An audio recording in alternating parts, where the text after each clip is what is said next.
Hey, ubongekile lo nginiphathele umgosi wakamuva ohamba phambili. Ungakhohlwa-ke ukupressa i-subscribe button ne-notification button khona ungeke uphuthwe lutho engi-uploadayo. Umlingisi ozala uBheki Cele Maloka uncelisa amawele njengoba kuvele ukuthi kunomunye umdlalo awuqophayo. UBheki ulingisa indawo kaGabisile kulo mdlalo okhonjiswa ngo-8:30 ebusuku phakathi nesonto SABC 1. Ngokuthola kwesalezo sekunesikhashana uBheki eqalile ukuqopha umdlalo omusha ozoba kuNetflix.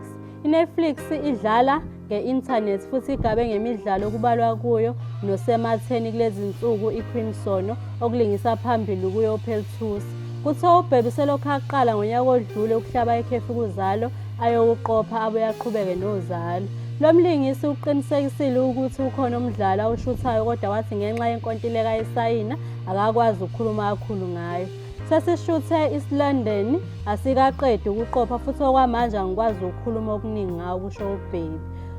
Kuthiwa ubophela abalingisi abaziwayo okubalwa kubo noLuthuli Dlamini okwalingisa nakuzalo engu-Advocate Zulu. uBheki uqopha lo mdlalo weNetflix nje uqokwe kuma-South African Film and Television Awards okwama-SAFTAs azoba se-Sandton Convention Centre ngoMarch 27 no-28.